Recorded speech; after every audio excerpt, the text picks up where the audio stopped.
Nos vídeos anteriores dessa unidade, nós começamos discutindo o colapso dos anos 80, um fenômeno não só do Brasil, mas da América Latina, de certa forma, a década perdida, a inflação descontrolada, e depois nós discutimos como que alguns economistas começaram a pensar alternativas para sair daquela situação desesperadora de colapso, de inflação descontrolada. Quer dizer, não é uma inflação como a que nós vimos lá no caso da Europa no entreguerra, né, na Alemanha, Hungria, mas uma inflação a nível altíssimo, desorganizando toda a atividade econômica, junto de um período longo de baixo crescimento até falta de crescimento, em alguns lugares até decrescimento. Então, essa situação dramática motivou uma série de discussões que gerou uma agenda de reformas. E aí nós discutimos essa agenda de reformas, é o consenso de Washington, depois tratamos da agenda ampliada, fizemos as críticas à agenda. Lá na pasta do curso tem artigos para quem queira ler, aprofundar a discussão. E aí depois nós explicamos quais foram as principais reformas que aconteceram nesse período. Quer dizer, a gente não esgotou, porque é muita coisa. Tem reformas que são leis, mudanças de lei que acabam afetando. Você tem por causa da Constituição Civil. Você fez o novo marco da Constituição Civil no governo Lula, que deu um gás para a área, para o setor de construção civil, com uma coisa de alienação fiduciária, facilitando a recuperação de imóveis não pagos. Você tem a lei de falências, que também é muito importante também no governo Lula. Então você tem uma série de reformas. Obviamente não dava para discutir de uma por uma, mas vocês espero que tenham pegue a ideia do que foi a agenda de reformas. Uma tentativa de deixar que a regulação da economia fosse mais pelo mercado, a escolha de onde investir, de como investir, do que vai ser produzido, uma decisão de mercado e não de governo. O governo funcionando como um árbitro, em alguns setores, um árbitro mais intrusivo, digamos assim. No caso, nós falamos telecom, das agências reguladoras, onde é um árbitro mais próximo, em outros, um árbitro distante, só com leis, com as grandes leis que regem a sociedade. O trabalho dele é um pouco esse, garantir lei e ordem, etc.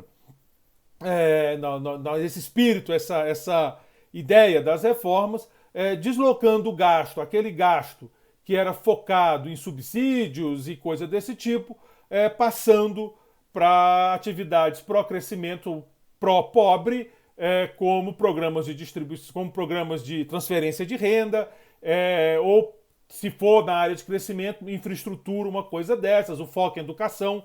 Então, nós vimos qual é o espírito da agenda de reforma dos anos 90, que representado no consenso de Washington. Vimos as críticas, a ideia de que é uma agenda, talvez seja uma coisa muito ambiciosa, as realidades locais importam, talvez cada país tenha a sua própria construção. Então nós vimos essa crítica, depois nós discutimos, como eu disse, as principais reformas do Brasil. Aqui, nesse vídeo, eu quero fazer um pequeno balanço do que foram as reformas, do que foi esse período de reformas, grosso modo 90, 2005, 2006, por aí. Nunca tem uma data precisa que você pode dizer aqui acabou esse período e começa aquele. Então é meio grosso modo. Fazer um pequeno balanço do que foi a agenda de reformas em três variáveis que a maioria das pessoas consideram importantes. Nós vamos falar de crescimento, desigualdade e inclusão. Por inclusão aqui eu falo pobreza, né? Tirar as pessoas da situação de pobreza. Então são essas três variáveis. E eu gosto muito desse jogo de mapas. Esses mapas são do IBGE, não fui eu que fiz. Mas eles mostram o índice de desenvolvimento humano no município dos municípios do Brasil. Vermelhinho significa muito baixo, desenvolvimento humano muito baixo. Azulzinho, muito alto. E aí vai, né? O laranja é baixo, o amarelo é médio, o verde é alto e finalmente o azul muito alto. Isso aqui é feito em ano de censo. Nós não tivemos censo em 1990, um ano muito confuso e tal, não fizeram censo. Então, nós não temos o de 1990, mas nós temos o de 91, que representa o que era o Brasil naquela época. Se vocês olharem esse mapa, é um desenvolvimento humano muito baixo. É uma situação Esse dado aqui, para ser preciso, eu acho que é do Atlas, Atlas do IDHM, Índice de Desenvolvimento Humano por Município. Eu não lembro exatamente qual a publicação, mas esse aqui é dado do IBGE. Não fui eu que fiz esses mapas, né? Mas são os dados de municípios. Quem quiser dar uma olhada nos dados pode pegar e ver. Esses dados são públicos e estão disponíveis. Quem quiser estar pensando no segundo trabalho, pode falar de IDHM. Do primeiro você não consegue, porque lá atrás você não tinha esses dados. Mas você pode ver que o Brasil aqui, em 1991, a grande maioria dos municípios era de desenvolvimento humano muito baixo. Alguns, laranjinha, era baixo e vai por aí. Você com uma lupa aqui, talvez você encontrasse umas manchinhas verdes, mas claramente o quadro geral era muito de baixo desenvolvimento humano. Bom, a primeira década das reformas é a década de 90. Quando você chega no final dessa década, em 2000, você vê que já tem uma mudança significativa no mapa do Brasil. O desenvolvimento muito baixo, ele fica em regiões norte, aqui que é uma região de floresta, é uma região complicada mesmo de chegar, e na região nordeste, que é um lugar que concentra a pobreza do país, né? Então você vê que o nordeste, entrando para o norte, é onde concentra os municípios com índice de desenvolvimento humano muito baixo. Você vê que encolheu essa amostra, tem essa entrada aqui, então foi mudando, deu uma melhorada boa. Quando você olha em 2010, né, quer dizer, você tem aqui 2000, quando você vai para 2010, e aí é o que eu digo, a agenda de reforma, a gente poderia fazer esse mapa para 2020, mas por causa da pandemia não vai ter censo, nós só vamos poder fazer para 2021. Então eu não tenho o mapa de 2020, infelizmente. Eu tenho o mapa, vai ter o de 2021, mas ainda lá na frente, porque tem que fazer o censo, coletar os dados. Mas quando eu chego em 2010, reparem que é uma realidade completamente diferente. Completamente diferente. Esse período de reformas de 90 a 2005, quer dizer, o grosso desses 30 anos aqui, são do período de reforma, 25 dos 30 anos. E a mudança que tem em desenvolvimento humano no Brasil é vista a olhos vistos, né?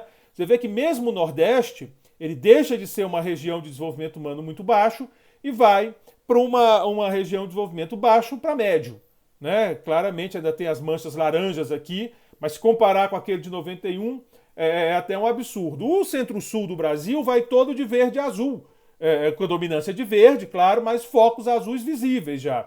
E as manchas vermelhas ficam espalhadas em algumas regiões.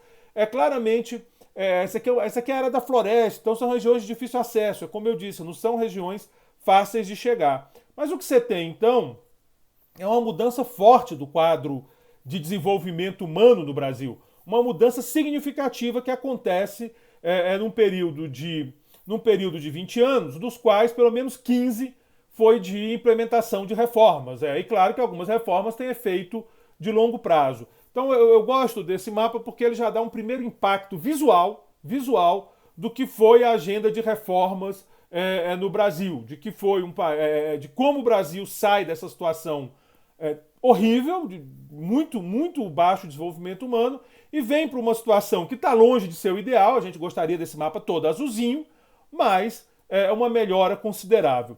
Vou botar agora os números em termos de média, porque é sempre bom ver número. Em 91, o índice de desenvolvimento humano médio do Brasil, né? Não dá para botar os 5 mil e tantos municípios, era 0,493. Em 2000, nos 10 primeiros anos, ele subiu para 0,612, um aumento de 24,1% no índice de desenvolvimento humano. Então, em uma década, o Brasil aumentou seu índice de desenvolvimento humano, em média, 24,1%. É um efeito notável. Mais uma década, das quais boa parte ainda no período reformista, o Brasil vai para 0,727, com um aumento de 18,8%. Um aumento menor do que na década de 90. Engraçado que o mapa a gente não percebe isso, né? Às vezes as figuras enganam. Mas um aumento menor em média, mas ainda assim muito forte. Então nós podemos dizer que esse período de 90 a 2010, pelo menos, infelizmente, dificilmente vai ter uma repetição desse quadro em 2020. Nós tivemos uma crise, a economia brasileira entra numa crise gigante a partir de 2014, durante 2014, que se aprofunda em 2015, é pesado em 2016, começa uma recuperação modesta em 2017 e agora essa pandemia jogando de novo lá para baixo as coisas. Então, inclusive afetando a expectativa de vida, porque com as mortes do Covid é possível que tenha aí um impacto na expectativa de vida. Ou seja, assim, é uma notícia... bom, a gente tem tudo para ter um ano, uma década que fecha ruim. Mas essa é a década atual. As 2 décadas anteriores, pelo menos em termos de desenvolvimento humano, elas foram extremamente favoráveis, como mostra o gráfico e mostram os dados. Pois, se você parar para pensar, a gente tende a ser muito cruel, às vezes, com a realidade, com a nossa realidade, principalmente porque nós estamos num momento muito cruel. E agora, com a pandemia, ainda mais cruel. Mas se você olha em perspectiva, se você pensa que no começo dos anos 80 o Brasil era um país com uma dívida externa totalmente descontrolada, uma inflação indo para o descontrole, vivíamos numa ditadura, a década, começando uma década perdida, a década de 80 é essa década quer dizer, começa com ditadura, termina com hiperinflação, ou quase hiperinflação, não vou brigar aqui pelo detalhe, uma década perdida em termos de crescimento, desigualdade lá em cima, pobreza lá em cima. Você para pensar que em 2010, mesmo agora que nós estamos pior, mas nós estamos com uma inflação, vai lá, controlada, pelo menos pelo IPCA está controlada, pelo índice geral de preço a história é outra, mas isso é outra conversa, depois a gente fala. Se você para pensar isso, se você para pensar em todos esses anos de a queda da pobreza que aconteceu, de novo, pode ser que aumente, uma crise não deixa barato essas coisas, mas essa queda de pobreza, a democracia que foi estabelecida, e é claro que tem gente que vai sempre dizer, mas teve o impeachment da Dilma, o outro vai dizer que teve o do Collor. Cara, não teve tanque na rua fechando o Congresso, e isso não é pouca coisa para o nosso continente. Então, independente da leitura, a ordem institucional foi mantida. Então, assim, se você olha, talvez no retrospecto, tenha tido muito avanço pós-redemocratização no Brasil, nesse período parcial de agenda de reformas, depois tem a reversão das reformas à medida que vai terminando a década passada, a primeira década do século XXI. Mas, assim, tem notícia boa também. Eu até costumo dizer que você pega alguns outros países, falavam muito de BRICS naquela época, comparavam muito o Brasil com a Rússia e a China. E, assim, a China ela tem um crescimento espetacular, impressiona o mundo, mas a China tem um desafio imenso pela frente. Ou eles vão ficar sempre numa ditadura, é isso que aguarda a China, ou eles vão ter que enfrentar essa transição para uma democracia que é complicada, muda as prioridades, demandas que estavam sufocadas aparecem. Então, essa coisa o Brasil já começou na frente, né, a fazer, e volta a eles. Eles estão um pouco mais ricos que o Brasil em termos de per capita, mas também vem mal há muito tempo, eles vêm muito bem.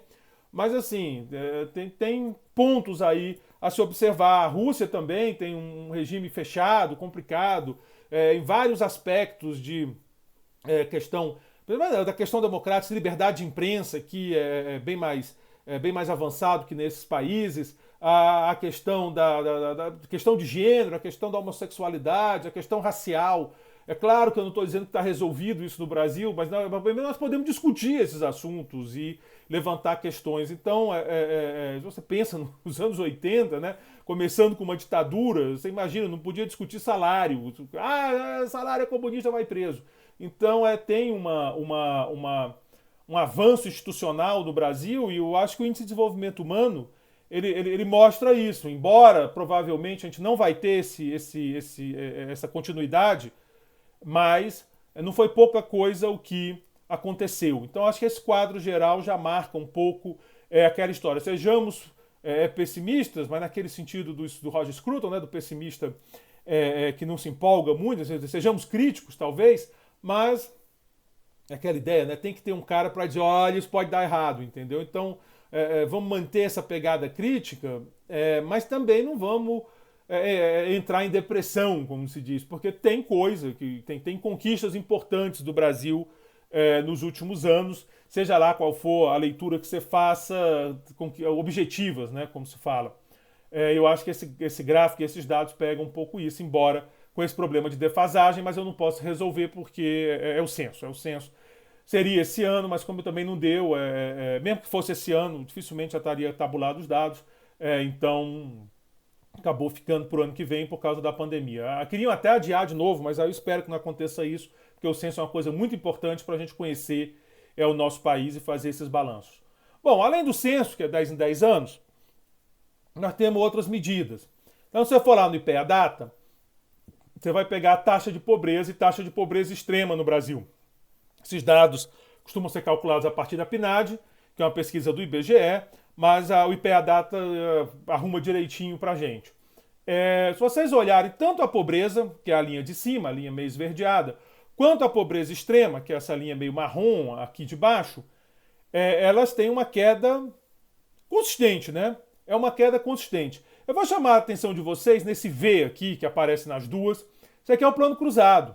Isso aqui é o plano cruzado. Você vê uma queda forte da pobreza quando tem um plano cruzado. Não é à toa que rei, Sarney é nosso rei, a inflação acabou, a pobreza diminuiu, mas infelizmente o plano cruzado não se sustentou. Então ela voltou, né? Ela deu um pulo de volta lá para cima. Então isso é uma frustração muito grande, porque esperava-se a queda, fica feliz e volta. Mas deixa uma lição importante.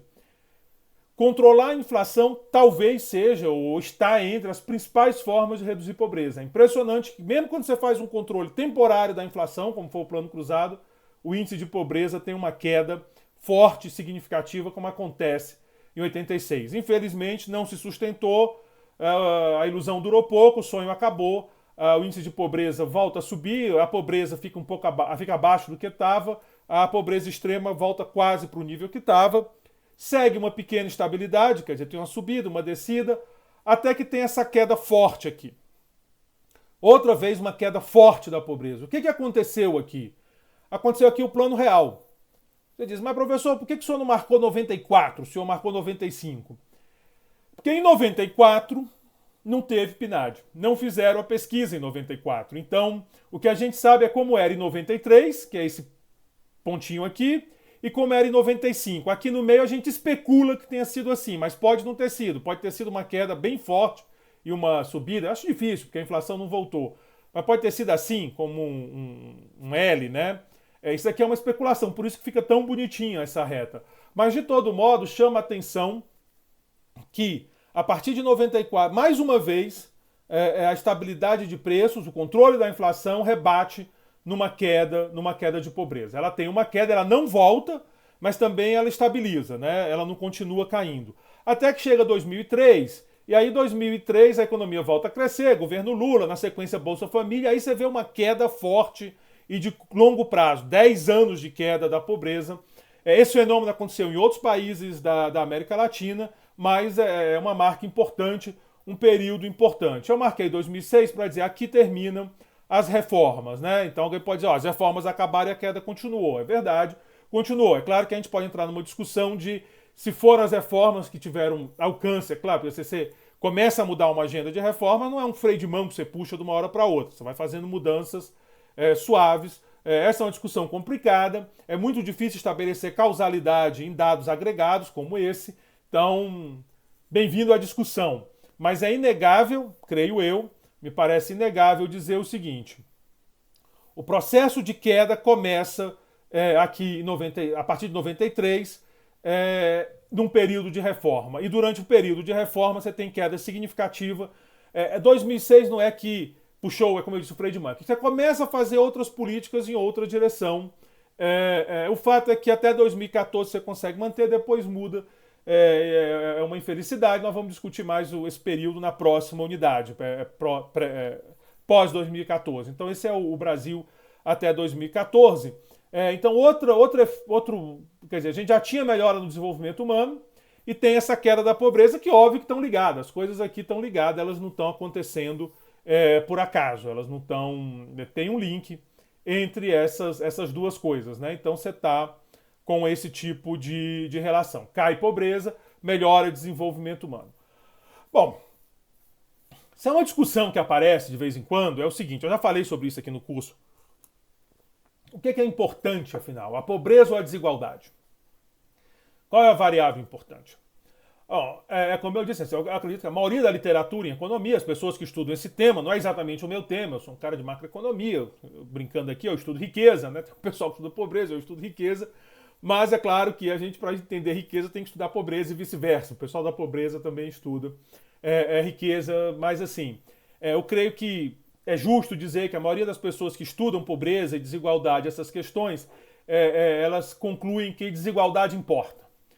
Não é só pobreza que importa, desigualdade também importa, e isso é um resultado forte entre as pessoas que estudam isso. Esse é um tema que está muito em voga. Nós tivemos um prêmio Nobel recente lá com a Esther Duflo, o Benaghi, que é uma coisa, tem um outro, Kramer, eu acho, que também ganhou esse prêmio.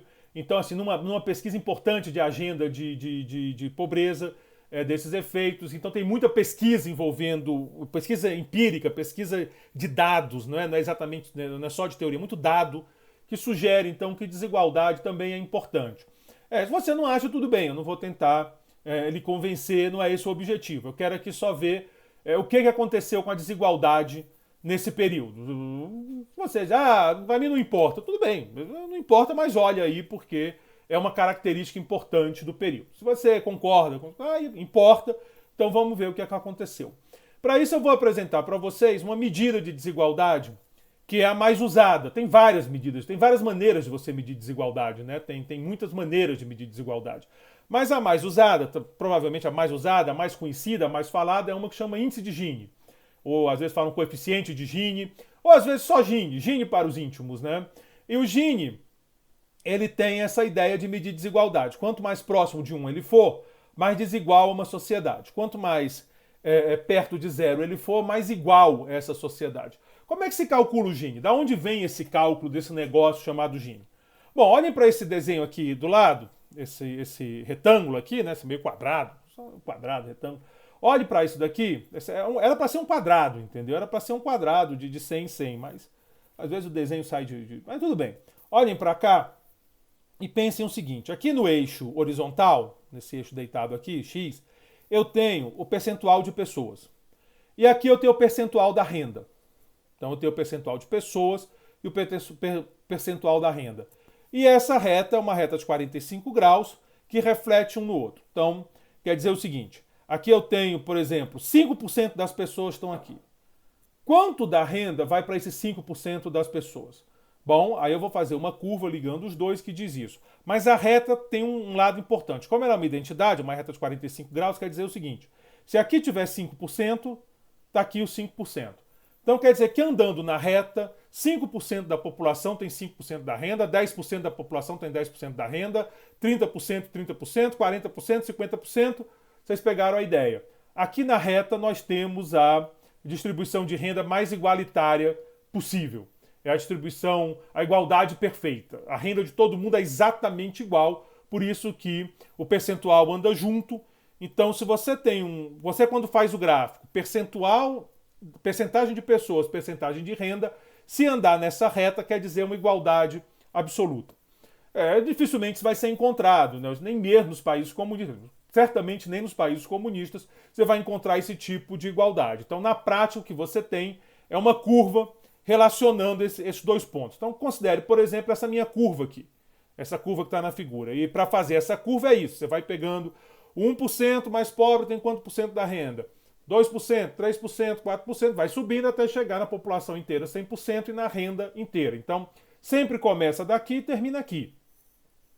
O que interessa é o formato. Então está aqui, então eu estou dizendo o seguinte, esse percentual da população tem esse percentual da renda. Você vê que é um percentual bem grande da população com um percentual bem pequenininho da renda. Se eu tivesse na reta, esse percentual aqui teria esse percentual da renda, e se isso for um quadrado bem desenhado, esse número é igual àquele número. Então, essa é a ideia essa ideia aqui do gráfico, tá certo? O que é o coeficiente de Gini? Bom, eu vou pegar a distância dessa curva para a reta, essa área A que eu estou chamando aqui, essa distância da curva para a reta, e vou dividir pela área desse triângulo inteiro, A mais B. Quanto mais perto a curva estiver da reta, ou seja, quanto mais perto a distribuição do país estiver da distribuição de igualdade perfeita, menor essa área, né? Essa área aqui, ela vai encolhendo à medida que, né? Reparem essa área, à medida que a curva se aproxima da reta, ela vai encolhendo. Então, vai diminuindo o coeficiente de Gini, que é a área A sobre a área de A mais B. A área entre a curva e a reta sobre a área do retângulo. Se fosse aproximando a curva da reta, no limite, se a curva for igual a zero, o coeficiente é zero. E aí você tem a igualdade perfeita. Do outro lado, se eu tiver um L, Suponha, também não vai ter em país nenhum, nem no país mais desigual do mundo vai ser um L. Mas o que seria um L? Seria o seguinte: tantos por cento das pessoas tem 0% da renda. Sempre, ó. Eu vou aumentando o percentual das pessoas e sempre 0% da renda. Até que eu chego aqui no último e esse cara tem a renda inteira. 100% da renda está no último cara. Então essa é uma situação também absurda. Mas nesse caso, a área da distância entre a curva e a reta seria o próprio AB, seria o próprio triângulo e o Gini seria 1. Então, essa é a intuição do Gini. Você tem a reta da distribuição igualitária, você tem a curva que você vai observar para o seu país. Quanto mais perto da curva, menor essa área e, portanto, mais baixo o Gini. Gini baixo, muita igualdade. Quanto mais longe a curva tiver, quer dizer, se eu tivesse uma curva aqui, ó, pensa uma curva aqui, eu devia ter botado uma coisa de desenhar, né? Mas é tão ruim desenhar aqui. Eu tivesse uma curva aqui, a área seria menor, seria uma sociedade mais igualitária. Se eu tivesse uma curva mais aberta aqui, a área seria maior e seria uma sociedade menos igualitária. Então, a interpretação do Gini é essa, ele vem, eu acho que é relativamente... Eu sei, assim, o curso, alguns de vocês não gostam de gráfico, de conta, mas assim, é o curso de economia, vocês também se matricularam no curso de economia, tem que ter um gráficozinho de vez em quando, né? Não vale ficar bravo. Mas aí pega a ideia. Então vamos olhar agora. Essa é a fórmula. Para quem gosta de fórmula, eu gosto de fórmula. Então essa é a fórmula do índice de Gini. Para você calcular direitinho o índice de Gini, matematicamente, né, não só intuitivamente, a fórmula é essa daqui. Essa é a fórmula do índice de vida, do índice de Gini, desculpa. Essa é a fórmula matemática dele. Bom, está aqui o índice de Gini no Brasil. E o que está acontecendo no índice de Gini? Eu tenho aqui ele começando nos anos 70, 76. Ele tem um pico em 89, que é exatamente o ano que a inflação está mais descontrolada de todos, quase assim, a hiperinflação no final do governo Sarney. De novo, essa relação de inflação, né, pegando. Ele cai quando tem o ajuste, ele volta a subir. Aqui é 95. 94 é o ano do real, já falei para vocês sobre o problema de 94. Você vê que 95 ele dá uma barrigadinha para cima, mas depois começa uma trajetória de queda, que vem... Trava um pouco em 2000, 2001, mas a partir de 2001, e aqui é interessante, né? 2001 ainda é governo Fernando Henrique. Você vê que ele desaba, ele começa uma trajetória grande de queda, perde um pouco de inclinação aqui em 2013, volta a cair em 2014 de novo. O que acontece depois é outra discussão. Então, se você pega assim, você supõe que a reforma termina em 2006, o período de reformas estava com uma renda bem menos concentrada do que no começo, que seria 99, então seria mais ou menos por aqui. Então você tem, de fato, durante o período de reformas, tem uma queda na concentração de renda, medida pelo Gini, e essa queda continua pelo menos até 2014. Aí eu não quis botar a crise, porque a crise vai depender de interpretações e outras discussões, não vamos contaminar nosso gráfico, misturar as discussões. Esse resultado foi questionado, esse resultado é em cima de PNAD, a PNAD... tem um problema da renda que ela realmente consegue captar ou não. Então você tem uma série de estudos que foram feitos para dados de imposto de renda, e você pega dados de imposto de renda, você não vai ver esse mesmo fenômeno. Muito pelo contrário. O que é imposto de renda? É exatamente o pessoal mais rico, né? Porque a PNAD é de casa em casa, e às vezes o cara mais rico não dá informação direito, ou tem distorção. Mas quando você vai no imposto de renda, você pega a renda. Grosso modo, o imposto de renda é quem paga a parcela mais rica da população, né? E aí você pega essa renda, você tem outra dinâmica.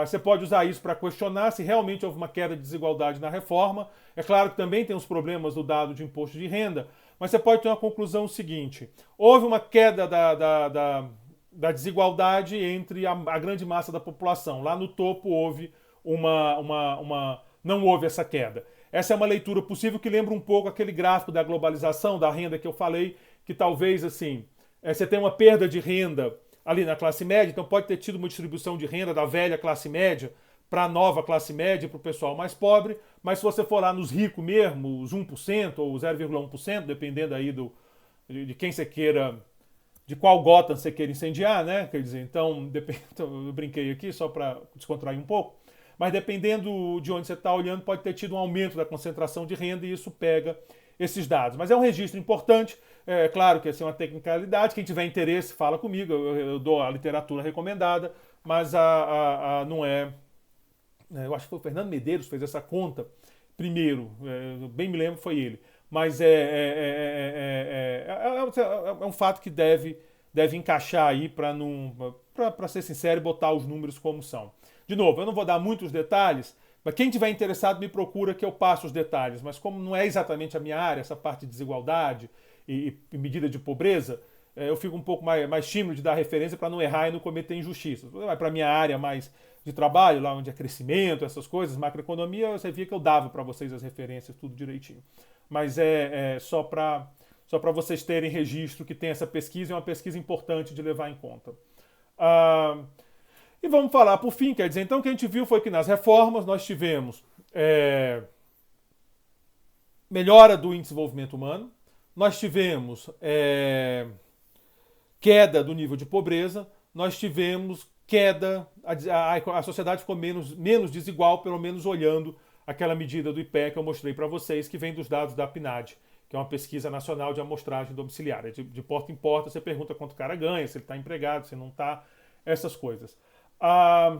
Então esse, digamos assim, claro que, de novo, eu insisto muito nisso, a gente não está mostrando causalidade.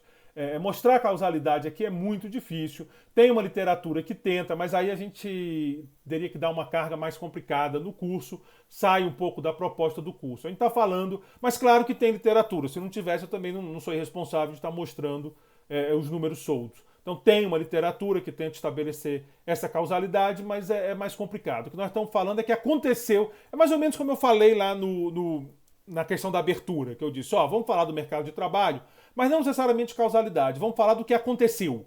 E aí, se um autor ou outro quiser levar para causalidade, ótimo, vocês leem, mas aqui é só para arrumar a cabeça da gente sobre o que aconteceu nesse período. Vale para crescimento também, vale para toda essa discussão. Quando eu olho crescimento, a taxa de crescimento média entre 50 e 80 é de 4, esse é crescimento per capita, né, PIB per capita, é de 4,49%, que é aquele período que teve aqueles picos de crescimento, teve um milagre, teve uma opção de coisa boa acontecendo. Quando eu olho o período 81-90, você tem um decrescimento, você tem uma queda de PIB per capita, a taxa de 0,31% ao ano de queda. Bom, você vê que esse é o colapso, né? A gente já discutiu isso no começo da unidade, esse é o trauma que nós passamos. Pois bem, se eu olhar o período da reforma inteiro, e aqui eu estou sendo arbitrário ao definir esse período, 91-2006, claro que tem uma arbitrariedade, por que não 90? Por que não 90 eu estou pegando, porque foi um ano de choque, muito complicado, apesar de ter tido crescimento baixo, por outro lado a base ia baixar, assim, é defensável esse número. A taxa de crescimento ela vai para 1,24%. E aí que vem. Melhor do que o que estava? Sim, melhor. Se você disser que isso foi por causa da reforma, e aí é o que eu estou dizendo, eu não estou afirmando, eu estou só especulando, é justo dizer que as reformas conseguiram quebrar aquele ciclo de estagnação, de queda que vinha da década anterior. Então você sai de uma queda e vai para um crescimento. Por outro lado, se você compara esse crescimento com o crescimento do período de ouro, digamos assim, ele é ridículo. Ele é ridículo. Então, isso foi talvez a grande frustração da agenda de reformas. Se você realmente olha para o que estava acontecendo, ela melhorou. Mas quando eu olho para aquela memória, né, aquela memória de tempos idos, a taxa foi frustrante. Será que era possível recuperar aquela taxa? Essa é uma bela discussão. Eu acredito que não. Aquela taxa lá não dava mais para recuperar, a não ser com muita modificação, mas num horizonte razoável de tempo, aquela taxa lá tinha muito elemento artificial. A gente vê que tinha muita inflação grande, tinha muito endividamento.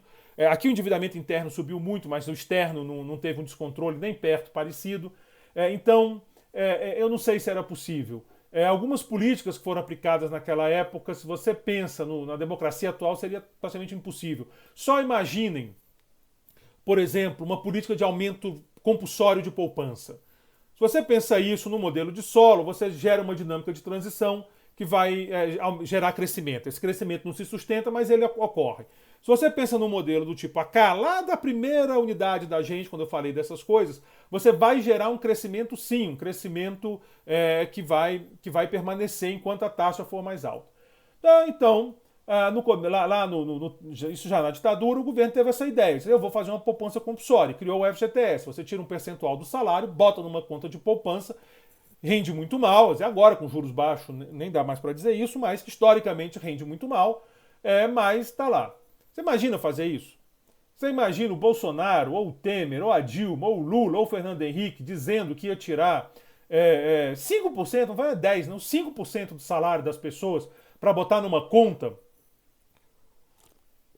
que ele pode sacar, Deus sabe quando, e se Deus sabe com qual rentabilidade. Então, essas políticas, por mais que as pessoas digam que gostam do FGTS, elas gostam porque já tem.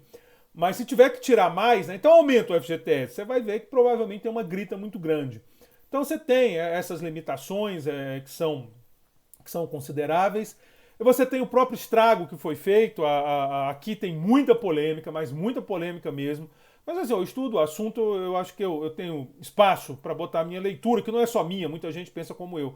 O próprio desarranjo da economia causado por esse período de crescimento artificial que colapsou na década de 80, tornaria muito difícil uma retomada da economia. Então o fato é que o crescimento das reformas, de fato, se comparado ao período pré-80, que não é o período pré-reforma, né, porque o colapso se deu ainda no nacional-desenvolvimentismo, quer dizer, não foi porque resolveram fazer reforma que colapsou, o colapso aconteceu naquele modelo, é frustrante. E mais frustrante ainda é quando a gente pega o período imediatamente inicial, posterior, né, o inicial das reformas, 91, 2000, onde a taxa de crescimento do PIB per capita fica abaixo de 1%. Assim, isso é bem frustrante.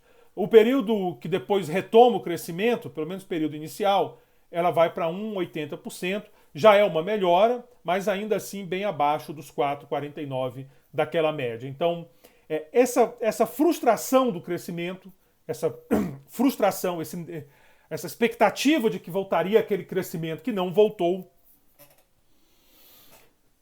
Eu, por exemplo, toda vida que eu vou falar de reforma, um pouco a lição que eu tirei dessa época é dizer, não promete crescimento. Inclusive digo para as pessoas de governo, não prometam crescimento. Crescimento depende de muita coisa e as reformas não vão entregar crescimento de curto prazo para evitar essa frustração. Porque essa frustração foi quem minou a agenda de reformas e, em última instância, levou ao abandono dessa agenda em vários países, inclusive o Brasil, que se não abandonou completamente, né, aqui no Brasil a gente é sempre assim, a gente faz, mas não faz, a gente abre a economia, mas não abre, a gente privatiza uma pá, mas a outra não, a gente, não sei também se é só o Brasil, a gente fala do Brasil porque a gente mora aqui, mas aqui a gente é muito assim, né, então, mas em outros lugares o abandono foi radical, o caso da Venezuela e talvez o caso da Argentina, né, outros países não abandonaram e continuaram com as agendas, mas eu acho que o caso do Brasil é um caso de abandono pelo menos parcial. Mas vamos já entender que sentido é isso. Na próxima unidade eu vou falar mais disso. Já começo aqui nessa, mas na próxima discussão vai maior. Então houve esse abandono, pelo menos parcial, em pontos importantes, principalmente relacionados a crescimento. Então você manteve algumas coisas nas outras áreas, mas você tentou recuperar aquele modelo de crescimento exatamente pela frustração do crescimento. Então, se eu olhar o saldo das reformas em cima desses dados que eu mostrei, o crescimento retornou, é justo dizer isso, você pega essa aqui, estava caindo, parou de cair, mas em níveis bem mais baixos que o observado no período 50 a 80. Então foi uma volta frustrante. Começou a tendência de queda na pobreza e na pobreza extrema, começou e andou bem nesse período de reformas. Começou a redução na desigualdade, medida pelos dados da PNAD, como eu disse, tem aquela discussão lá dos dados do imposto de renda, e uma melhora generalizada do índice de desenvolvimento humano dos municípios brasileiros. Esse saldo é positivo? É negativo? Bom, cada um com sua leitura. Envolve até valores aqui. Mas o fato é que esse não crescimento virou uma grande frustração no Brasil. Esse não crescimento começou a frustrar o governo. Na época o presidente era o Lula, né, exatamente nesse período 2006, 2005, 2006, 2007.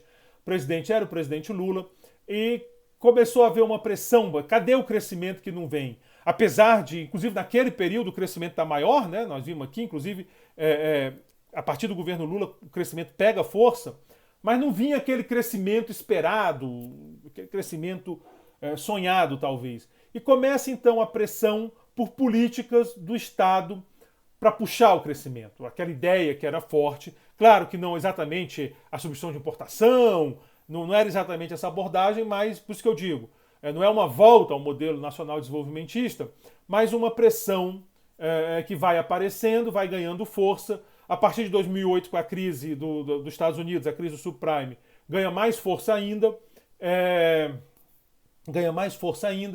e com o governo Dilma, essa pressão começa quer dizer, ela começa a virar a nova política. Então você começa essa guinada. Começa a guinada no governo Lula, mas ela se cristaliza talvez no governo Dilma, inclusive com um termo que foi criado, nova matriz econômica. Né? Se é nova, está substituindo o velho. E o velho era exatamente as linhas gerais da agenda de reformas, insisto, não no panorama, não é que nós voltamos à substituição de importação a lá anos 50, 60, ou mesmo 70, mas o modelo de intervenção ele volta a aparecer nessa época aí, em torno de 2006, 2007. Começa com o PAC, que ainda, apesar de ser uma ação de governo, né, um plano de aceleração do crescimento, ou seja, uma ação do governo para acelerar o crescimento, ele ainda conversa com o consenso de Washington. Se vocês lembrarem, o ponto 2, investimento em infraestrutura, está previsto lá como uma prioridade, então não é um rompimento tão grande quando o PAC começa. Depois, com a volta do BNDES, e aí já começa a sair mais lá do consenso, porque o BNDES aí é subsídio mesmo, e aquela ideia de diminuir subsídio vai morrendo, que era um aspecto importante da reforma. Então, o primeiro elemento, talvez seja injusto dizer que é ruptura com reforma, eu já fui acusado de ser injusto por fazer isso, mas eu mantenho o PAC como essa transição, porque não é só o plano em si, é um pouco o espírito da coisa, né? Você vai tendo uma mudança no espírito da relação, da própria sociedade, do que se espera do governo em termos de crescimento. Então, acho que por justiça, quem simboliza o começo da guinada é o PAC, embora se alguém disser não, o PAC ainda está no contexto do consenso, porque o foco do PAC era muito infraestrutura. Nós vamos mostrar o PAC no próximo vídeo. Então, nós começamos com o PAC, e depois nós vamos falar do BNDES. Isso ainda nessa unidade, ainda no governo Lula, depois a gente fala da contra-reforma com mais força e da mudança de paradigma lá no governo Dilma e do colapso que veio depois. Então, eu paro aqui esse vídeo, esse balanço das reformas, para que nós possamos, no próximo vídeo, começar a discutir a agenda de contra-reformas, em particular o PAC, que se alguém disser que eu fui injusto, eu vou tremer em dizer que não. Como eu digo, é muito difícil passar essa linha divisória, mas nesse sentido que eu estou falando, embora seja um plano de infraestrutura, ele trazia essa ideia do Estado indutor do crescimento e não o Estado regulador. Então, no próximo vídeo a gente discute isso. Obrigado pela atenção de vocês.